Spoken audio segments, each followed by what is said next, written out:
ಬನ್ನಿ ಸ್ನೇಹಿತರೆ, ಇವತ್ತು ನಾವು ಮಂದರಗಿರಿ ಅಂತ ತುಮಕೂರು ಹತ್ರ ಇರೋ ಒಂದು ಚಿಕ್ಕದಾದಂತಹ ಬಹು ಸುಂದರವಾದಂತಹ ದೇವಸ್ಥಾನ ಮತ್ತು ಬೆಟ್ಟಕ್ಕೆ ಬಂದಿದ್ದೀವಿ.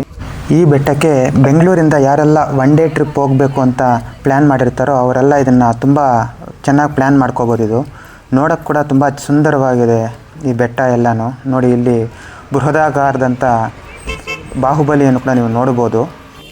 ಈ ಒಂದು ಕ್ಷೇತ್ರ ಅಥವಾ ಬೆಟ್ಟ ಬಂದುಬಿಟ್ಟು ಬೆಂಗಳೂರಿಂದ 92 ಕಿಲೋಮೀಟ್ರ್ ಇದೆ. ತುಮಕೂರಿಂದ ಸರಿಸುಮಾರು 15 ಕಿಲೋಮೀಟ್ರ್ ಒಳಗಡೆ ಸಿಗುತ್ತೆ ನಿಮಗಿದು. ಇದು ಬೆಂಗಳೂರು ಕಡೆಯಿಂದ ತುಮಕೂರಿಗೆ ಹೋಗಬೇಕಾದ್ರೆ ತುಮಕೂರು ಟೋಲ್ಗೇಟ್ಗಿಂತ ಮುಂಚೆನೇ ಇದು ಪಂಡಿತನಹಳ್ಳಿ ಅಂತ ಸಿಗುತ್ತೆ. ಅಲ್ಲಿ ನಿಮಗೊಂದು ಆರ್ಚ್ ಕೂಡ ಹಾಕಿರ್ತಾರೆ. ಆರ್ಚಿಂದ ಕರೆಕ್ಟಾಗಿ ನಮಗೆ ವಿತಿನ್ 2 ಕಿಲೋಮೀಟರ್ಸಲ್ಲಿ ಈ ಬೆಟ್ಟ ಸಿಗುತ್ತೆ.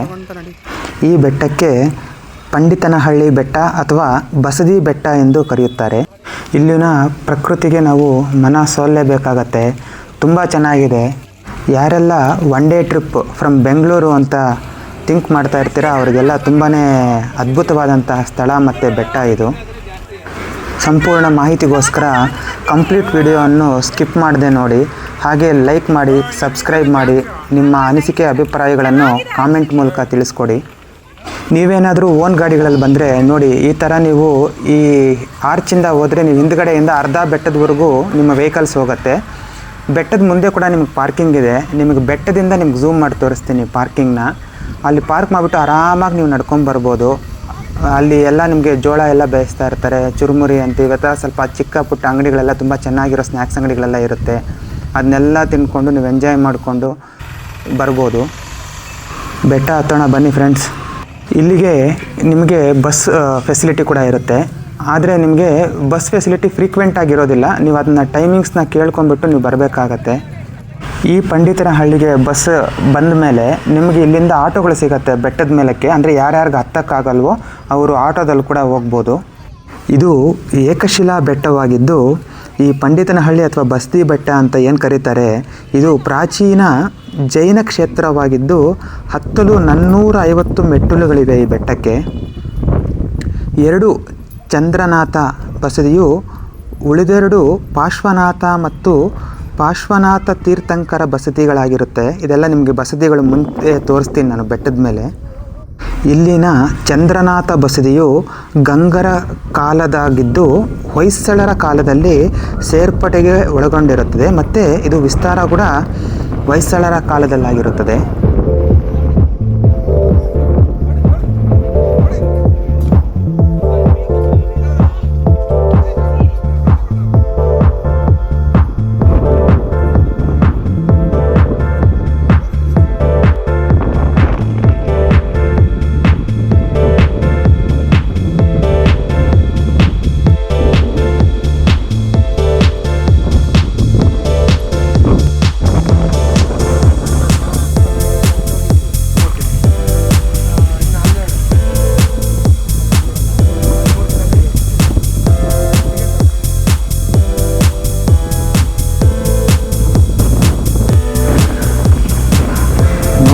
ಇಲ್ಲಿಂದ ತುಮಕೂರು ಯಾವ ಥರ ಕಾಣಿಸುತ್ತೆ ಅಂತ ಆದಷ್ಟು ಝೂಮ್ ಮಾಡಿ ತೋರಿಸ್ತೀನಿ, ನಿಮಗೆ ತೋರ್ಸೋಕ್ಕೆ ಪ್ರಯತ್ನ ಪಡ್ತೀನಿ.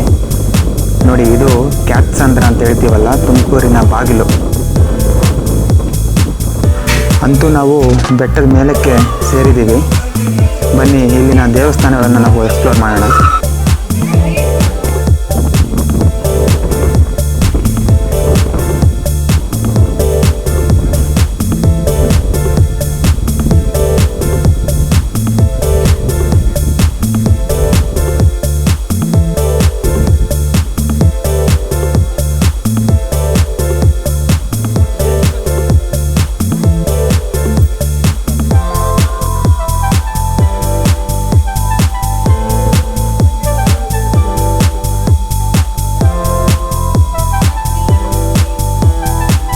ಇಲ್ಲಿನ ಕಲಾಕೃತಿ ಮತ್ತು ವಿಗ್ರಹಗಳ ಒಂದು ಜೋಡಣೆಯನ್ನು ನಮಗೆ ತುಂಬಾ ಮನಸ್ಸಿಗೆ ಖುಷಿ ಕೊಡುತ್ತೆ.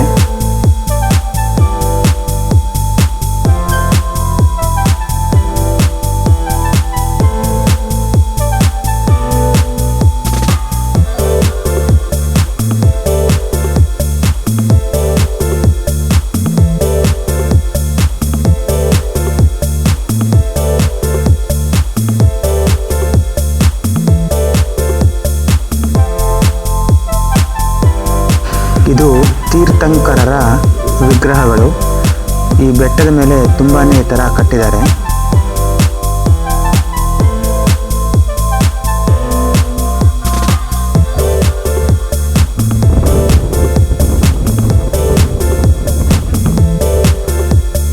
ನೋಡಿ, ಬೆಟ್ಟದ ಮೇಲೇ ನಿಮಗೆ ಒಂದು ಚಿಕ್ಕದಾದಂತಹ ಕೊಳನ ಕೂಡ ತೋರಿಸ್ತೀನಿ. ಸದಾ ಇಲ್ಲಿ ನೀರಿನಿಂದ ತುಂಬಿರುತ್ತೆ.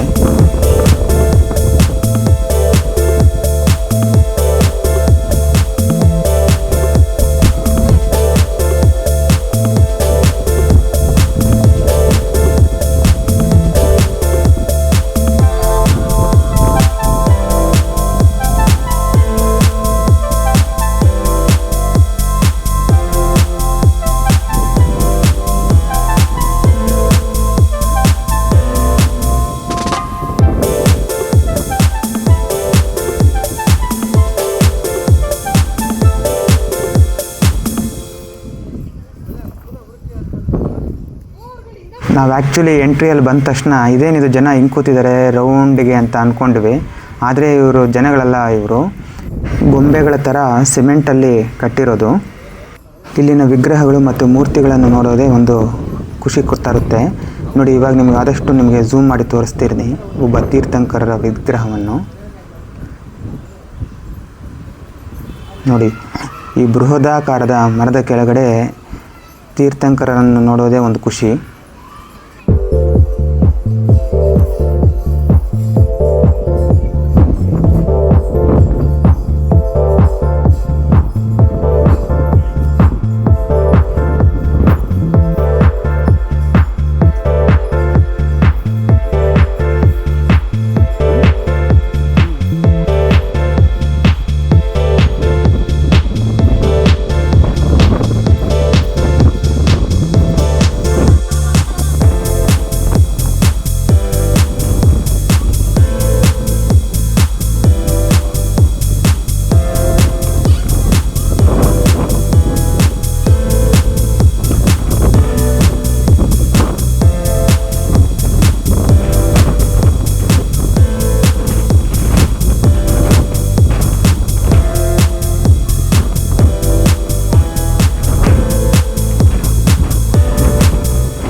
ಇವು ತುಂಬ ಹಳೆಯದಾದಂಥ ದೇವಸ್ಥಾನಗಳು ಕೂಡ ಹೌದು.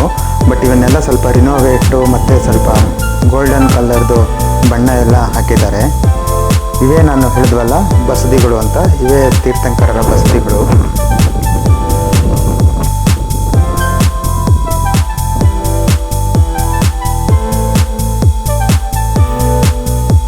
ನಾವು ಮುಂದ್ಗಡೆಯಿಂದ ಮೆಟ್ಲತ್ಕೊಂಡ್ಬಂದ್ವಿ. ಇವಾಗ ಇಲ್ಲೊಂದು ದ್ವಾರ ಕೂಡ ಇದೆ. ಇಲ್ಲಿ ನಾವು ಹೇಳಿದ್ವಲ್ಲ, ಯಾರಿಗಾದ್ರೂ ಕೈಯಲ್ಲಿ ಕಾಲು ಹಾಕ್ದಾರೆ ಅವರವರು ಅಥವಾ ಅಲ್ಲಿಂದ ಯಾರು ಮೆಟ್ಲು ಹತ್ತಕ್ಕಾಗಲ್ವೋ ಅವರು ಇಲ್ಲೊಂದು ದ್ವಾರ ಇದೆ. ಇಲ್ಲಿ ನೀವು ಈ ದ್ವಾರದಿಂದ ನೀವು ಇಲ್ಲಿಗೆ ಎಂಟ್ರಿ ಕೊಡ್ಬೋದು.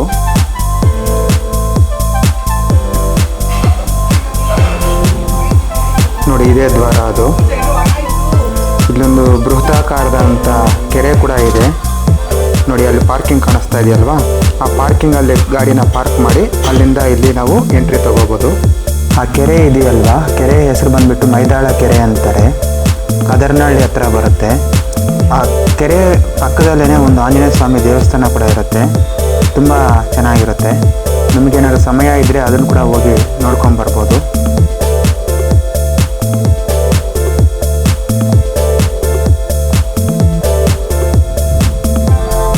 ಹಾಗೆ ವಿಡಿಯೋ ನಿಮಗೆ ಇಲ್ಲಿವರೆಗೂ ನೋಡಿದ್ದಾರೆ ಅಂದರೆ ನೀವು ಇಷ್ಟ ಆಗಿದೆ ಈ ವಿಡಿಯೋ ಅಂತ ಭಾವಿಸ್ತೀನಿ.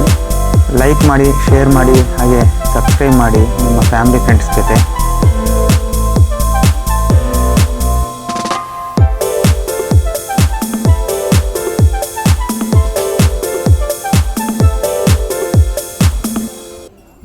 ಚಂದ್ರನಾಥ ತೀರ್ಥಂಕರರ ಬಸದಿಯ ನವರಂಗದ ಚಾವಣಿ ಹಾಗೂ ಮಧ್ಯದಲ್ಲಿ ಸರ್ಪದ ಶಿಲ್ಪದ ಕೆತ್ತನೆ ಕೂಡ ನಾವು ನೋಡ್ಬೋದು. ಬೆಟ್ಟದ ಮೇಲಿಂದ ಕೆರೆ ಹಾಗೂ ಈ ಹೊಲ ಗದ್ದೆಗಳನ್ನು ನೋಡೋದೇ ಒಂದು ತುಂಬ ಮನಸ್ಸಿಗೆ ಖುಷಿಯನ್ನುಂಟು ಮಾಡುತ್ತದೆ. ಬೆಟ್ಟದಲ್ಲಿ ಸದಾಕಾಲವೂ ತಂಪಾದ ಗಾಳಿಯಿಂದ ಕೂಡಿರುತ್ತದೆ.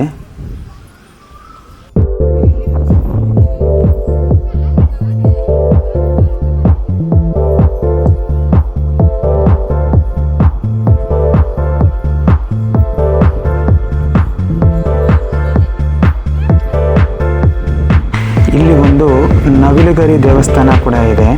ಆದರೆ ಈ ಬೆಟ್ಟದ ಮೇಲಿಂದಾನೇ ನಿಮಗೆ ಝೂಮ್ ಮಾಡಿ ತೋರ್ಸೋಕ್ಕೆ ಪ್ರಯತ್ನ ಪಡ್ತೀನಿ.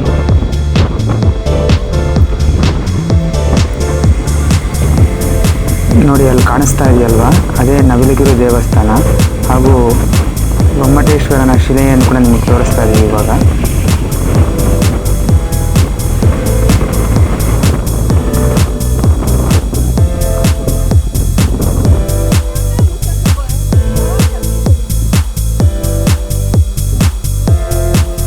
ಈ ಬೆಟ್ಟದಲ್ಲಿ ಸದಾಕಾಲ ತಂಪಾದ ಗಾಳಿ ಹಾಗೂ ಶುದ್ಧವಾದ ಗಾಳಿಯಿಂದ ಕೂಡಿರುತ್ತದೆ.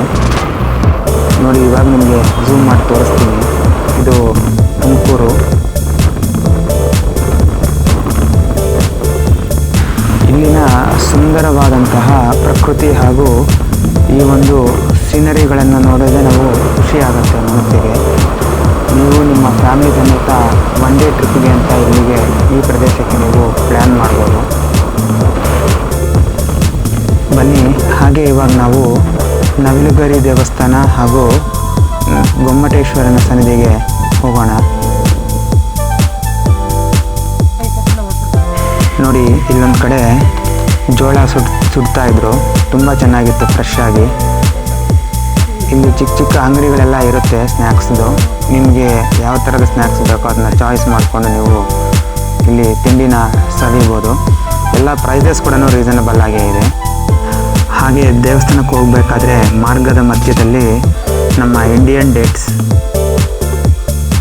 ಮರ ಕೂಡ ಕಾಣಿಸ್ತು. ನೋಡಿ ಎಷ್ಟು ಚೆಂದ ಆಗಿದೆ ಅಂತ. ಈ ಹಣ್ಣಾಗ್ಬಿಟ್ರೆ ತುಂಬ ಚೆನ್ನಾಗಿರುತ್ತೆ. ಪ್ರಕೃತಿಯ ಸೌಂದರ್ಯನೇ ವಿಚಿತ್ರ ಮತ್ತು ವಿಸ್ಮಯ.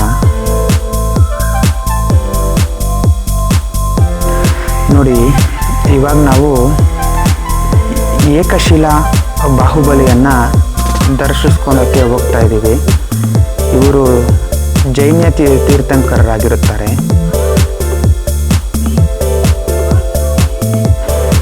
ಈ ಆಲಯದ ಸುತ್ತಲೂ ಕೂಡ ಪಾರ್ಕನ್ನು, ಉದ್ಯಾನವನವನ್ನು ತುಂಬ ಚೆನ್ನಾಗಿ ಮೇಂಟೈನ್ ಮಾಡಿರುತ್ತಾರೆ. ತುಂಬ ಹಚ್ಚ ಹಸಿರಿನಿಂದ ಕೂಡಿರುತ್ತದೆ. ಈ ದೇವಾಲಯದ ಎಂಟ್ರಿ ಸಹ 10 ರೂಪಾಯಿ ಇರುತ್ತೆ.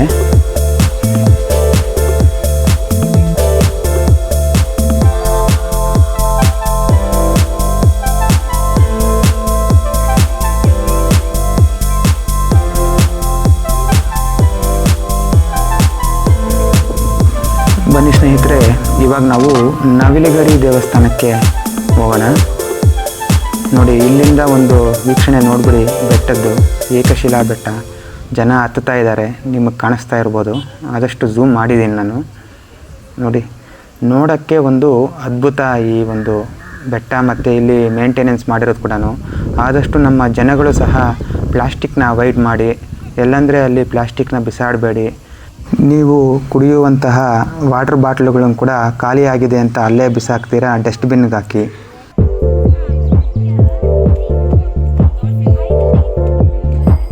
ಇಲ್ಲಿ ಈ ದೇವಾಲಯವನ್ನು ನವಿಲುಗರಿ ದೇವಾಲಯ ಅಂತಲೇ ಪ್ರಸಿದ್ಧಿ ಮಾಡಿದ್ದಾರೆ. ನೋಡೋಕ್ಕೂ ತುಂಬ ಚೆನ್ನಾಗಿದೆ.